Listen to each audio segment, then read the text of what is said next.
Good evening, everyone. How are you all? I hope you all are doing well and are in super high spirits. This is Anjali Sharma, your educator, and in this series, we'll be doing some super important topics in Indian economy for UPSC CSE prelims plus main. And our today's lecture will be on agriculture, irrigation, and insurance. Before starting the video, I have a small announcement that Arpita ma'am is taking live classes on Unacademy Plus. You can use code Sharma20 to get 10% discount. Also, you can join our Telegram channel Simplifying UPSC with Ease for class updates and notes.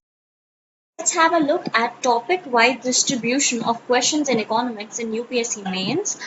Indian economy, probable number of questions are 40 to 45. Micro and macroeconomics 35 to 40 questions. International economics 15 to 20 questions.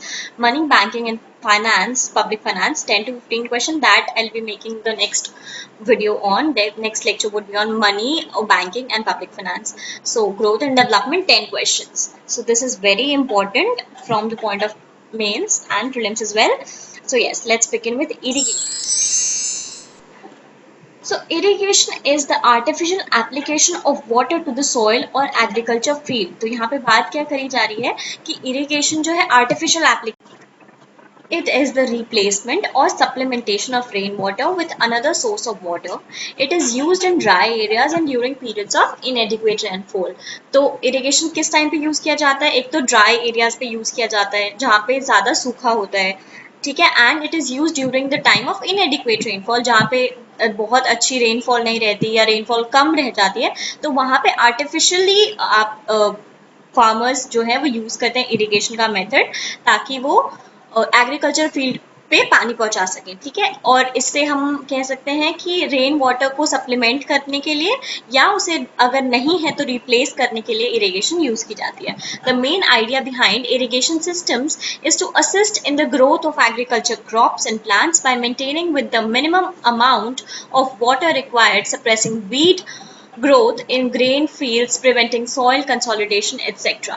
So यहाँ पे बात की जा रही है कि जो main idea था इरिगेशन का, तो what was the main idea? It was to supplement और assist in the growth of agriculture crops, कि अगर पानी की कमी की वजह से ग्रोथ नहीं हो पा रही है क्रॉप्स की तो उसमें सप्लीमेंट करे, उसमें हेल्प करे बाय मेंटेनिंग जो minimum amount of water required है उतना पानी मिल सके, सप्रेसिंग वीड ग्रोथ मतलब वहाँ जो घास फूस उग जाती है उसको कम किया जा सके, और सॉइल की कंसोलिडेशन एक जगह पे इकट्ठी ना हो, ये सारी चीजों को मेंटेन करने के लिए आपकी इरिगेशन की जाती है।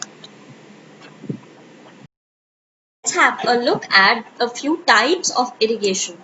तो किन किन तरीकों से इरिगेशन की जाती है? अब वेल एंड ट्यूबवेल इरिगेशन ये तो बहुत फेमस है कि कुएं से या ट्यूबवेल से पानी जाता है खेतों में।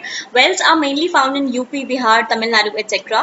There are various types of wells. अब कई टाइप्स के वेल्स होते हैं, shallow wells, deep wells, tubewells, artesian wells, ठीक है।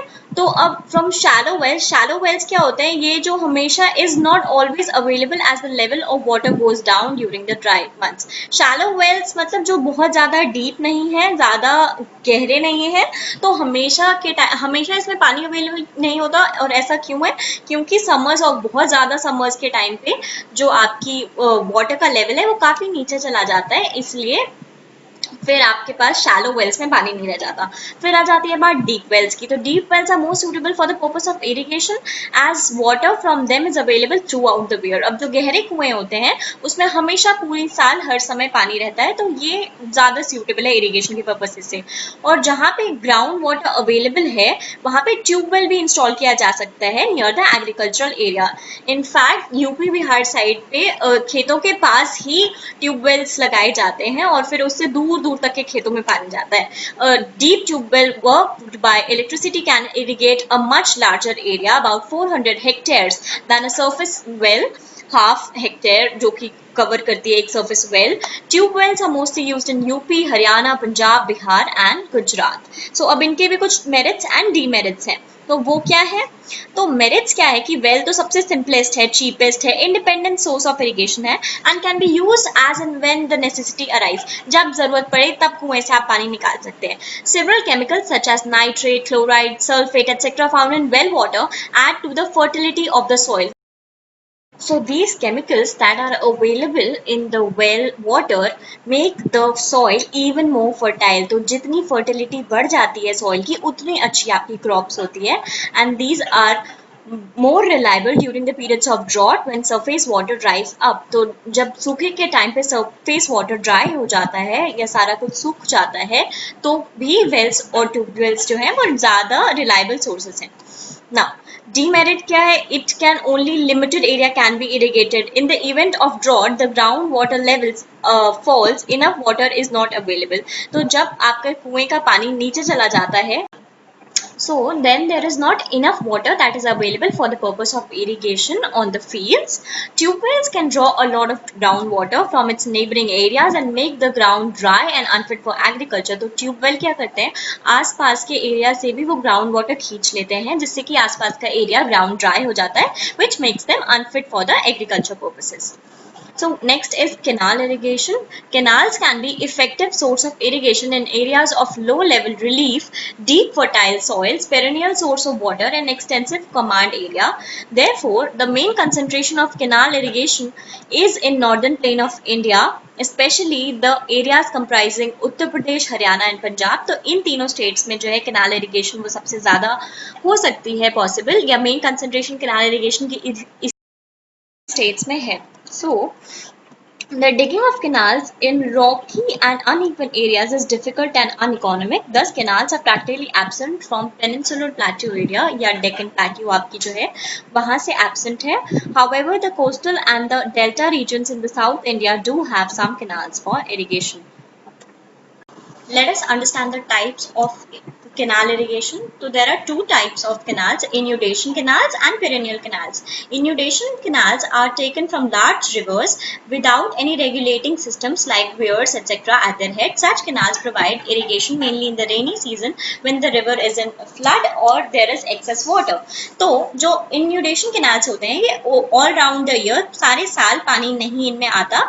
ये लार्ज रिवर्स से कनेक्टेड होते हैं इनकी कोई सिस्टम नहीं होती ज़्यादा रेगुलेट किया हुआ तो इसमें जब भी उस लार्ज रिवर में बाढ़ आ जाती है तो उससे जो एक्सेस पानी आता है वो खेतों में आ जाता है whereas perennial canals are those which are taken off from perennial rivers by constructing a barrage across the river most of the canals in India perennial तो पेरेनियल वर्ड से क्या पता चलता है लॉन्ग लास्टिंग एवर लास्टिंग तो perennial canals जो है उनमें ऑल राउंड द ईयर पानी आता है ये डैम्स और बैरेजेस से लार्ज रिवर्स में बांध दिए जाते हैं जिससे कि वास्ट एरिया कवर होता है now let us discuss the merits and demerits. So the merits include most of the canals provide perennial irrigation and supply water as and when needed. This saves the crops from drought conditions and helps in increasing the farm production. Demerits would be many canals overflow during the rainy season and flood the surrounding areas. Canal irrigation is suitable only in plain areas. तो demerit ये है कि काफ़ी time पे बाढ़ आ जाती है तो कैनाल से पानी बहुत ज़्यादा कवर कर लेता है इनफैक्ट सारी फील्ड्स को कवर कर लेता है जितनी ज़रूरत नहीं होती उससे ज़्यादा पानी मिल जाने से क्रॉप्स बर्बाद हो जाती हैं और मेरिट्स ये है कि हर समय पानी आने की वजह से आपकी ड्रॉट्स की जो प्रॉब्लम है उसकी उस टाइम पे इसमें पानी होता है and thus it saves your fields. Let us now understand tank irrigation. So now what is tank irrigation?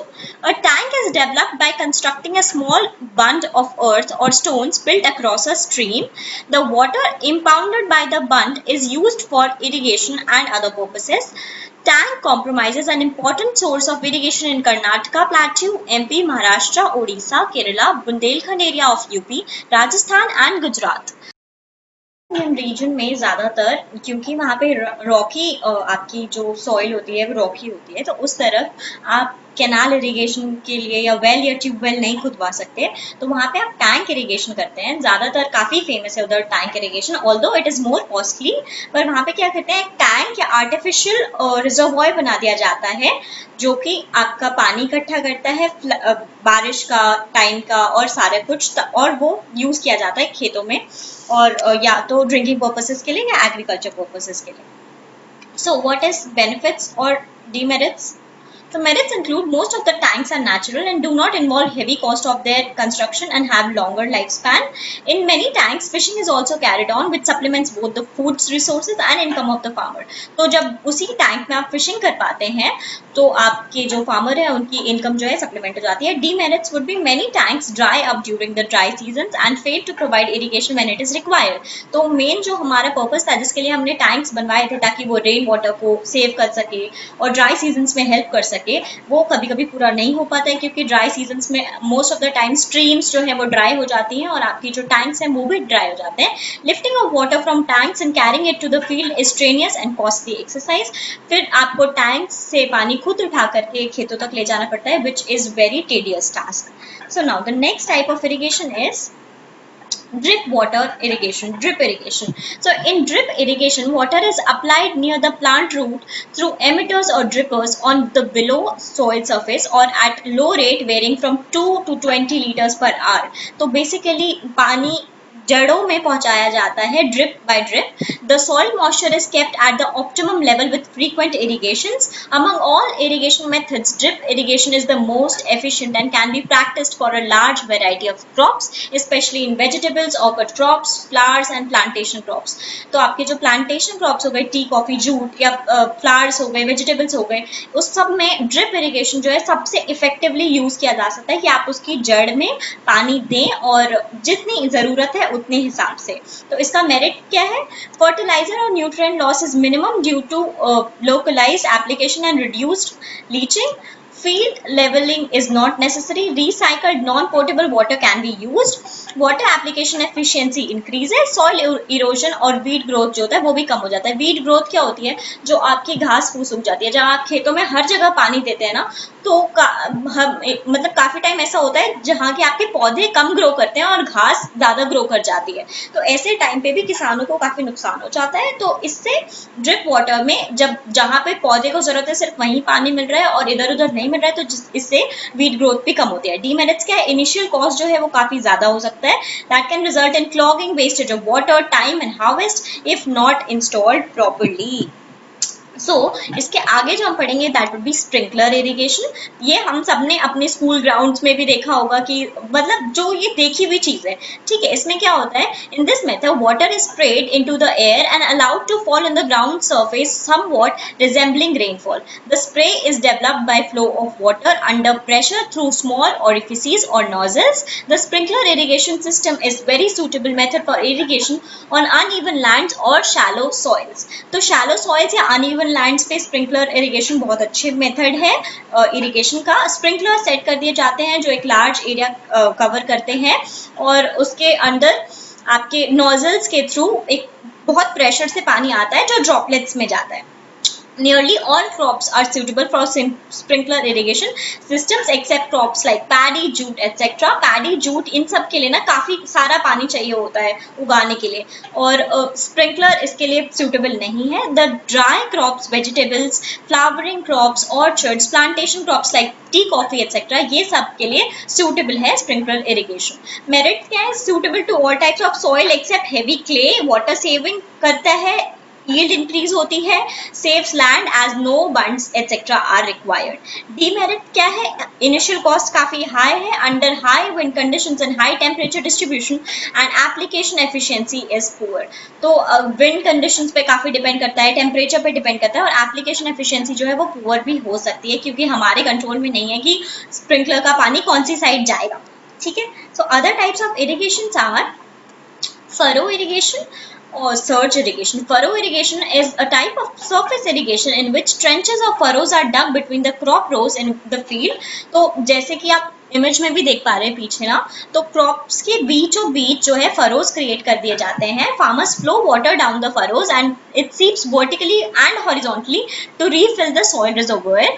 Flow to each furrow is individually control. तो हर एक फरो में कितना पानी जाएगा ये इंडिविजुअली कंट्रोल किया जाता है. फार्मर्स हर एक फरो में पानी देते हैं और उससे वर्टिकली चाहे हॉरिजॉन्टली पानी जो है पहुंच जाता है आपकी खेतों तक. One of the difficulties of furrow irrigation is ensuring uniform dispersion of water over a given field.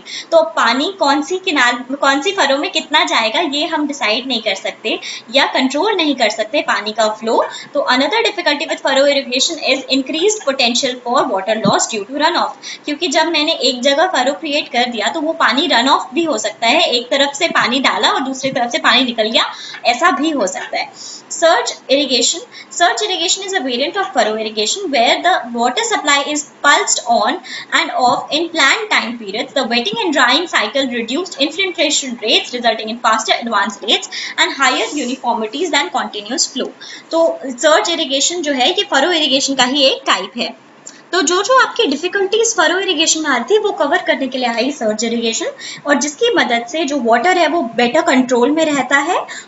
और ये इस प्रिंसिपल पे काम करता है कि जो आपकी ड्राई सॉइल है वो पानी जल्दी सोखती है, बजाय कि वेट सॉइल जो है वो सील कर देती है लैंड.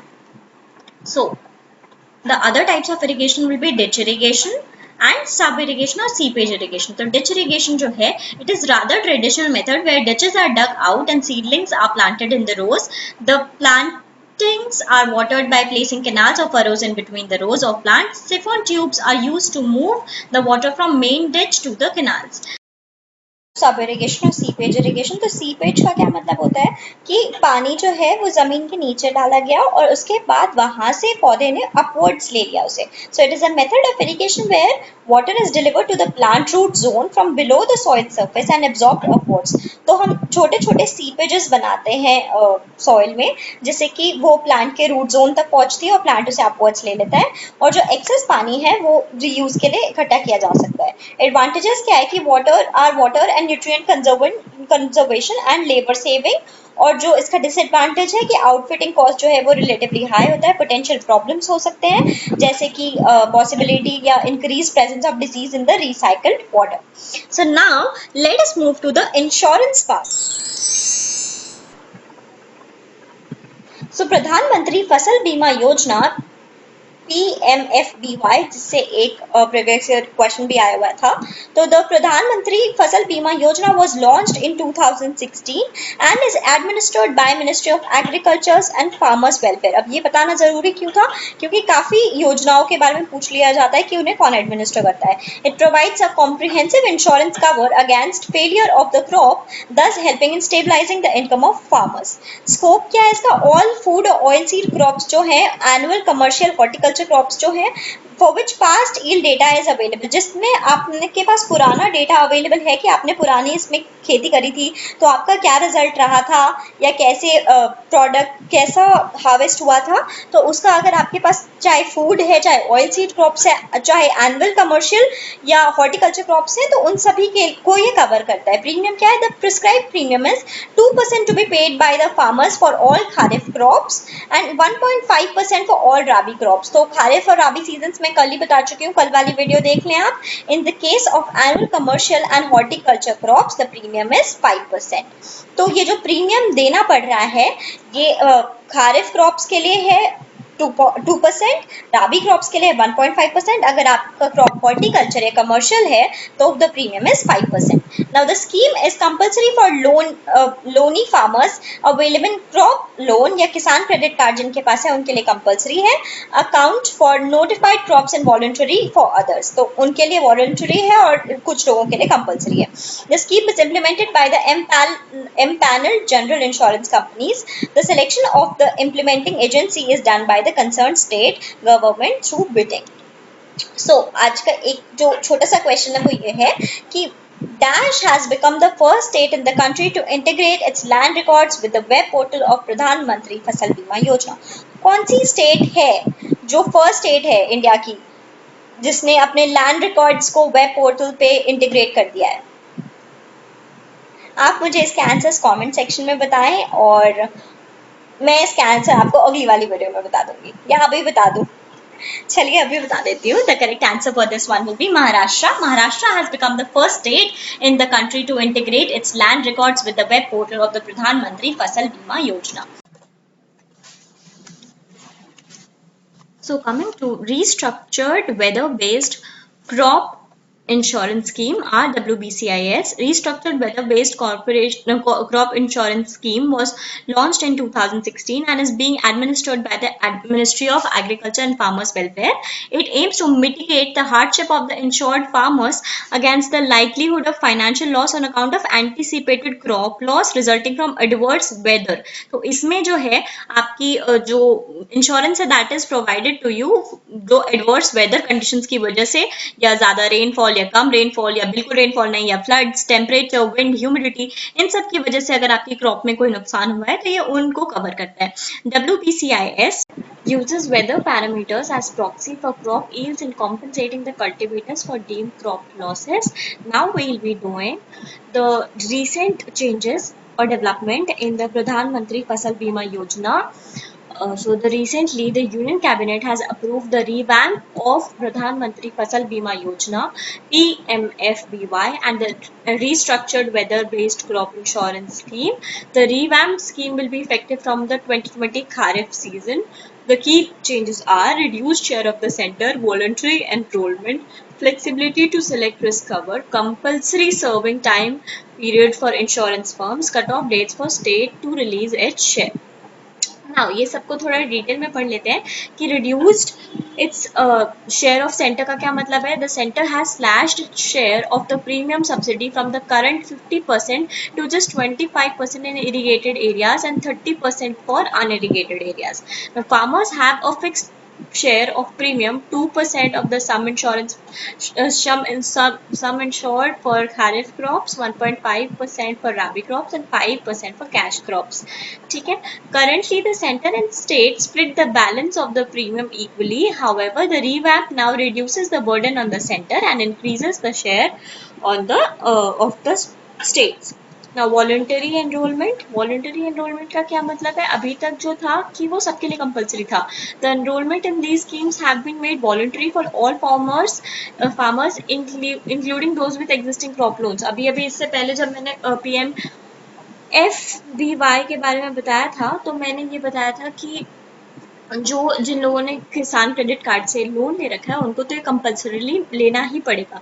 बट ऐसा नहीं है. अब आप अपना वॉलंटरी एनरोलमेंट करा सकते हैं इंश्योरेंस स्कीम्स में. When the PMFBY was launched in 2016, it was made mandatory for all farmers with crop loans to enroll for insurance under this scheme. Now, flexibility to select risk cover. It has also allowed states the flexibility to select varied additional risk covers with or without opting for the base PMBFY cover. Andhra Pradesh, West Bengal, Bihar had decided to exit the scheme, citing high costs and the need to customize its based on geographical diversities. तो बिहार, आंध्र प्रदेश और Bihar, waste Bengal, Andhra Pradesh ने क्या कहा कि हमारी geographical diversities बहुत है, हमें ये स्कीम साइड करने में बहुत प्रॉब्लम आ रही है, हाई कॉस्ट आ रहे हैं, तो हम नहीं लागू करेंगे ये. Now there is a cut-off rate for the states to release its share. अब इसका क्या मतलब है? It has also introduced cut-off dates for states to release its share of premium subsidy. If states don't release their share before March 31 for the Kharif season and September 30 for the Rabi season, they won't be allowed to implement the scheme. क्योंकि इसकी वजह से जो वो dates पे नहीं देते हैं ना, तो लार्ज स्टेट्स जो है, जो फार्मर्स है उनको कॉम्पनसेशन पे नहीं हो पाता है टाइम पे, इसलिए उनके लिए अब एक फिक्स डेट दी गई है. Compulsory serving time period for insurance firms. The government has made it compulsory for the states to allow crop insurance firms to operate for 3 years. Currently the tenders floated by the states are for 1 year, 2 year और 3 years. तो अब compulsorily कर दिया कि वो 3 years ही करते हैं. Now let us end this class on a very positive note, that is, through these difficult dark days when everyone else seems to be so full of joy and light, I hope you remember that you are not on your own. I hope you remember how much you matter. Till then, happy learning. Thank you so much for attending this session.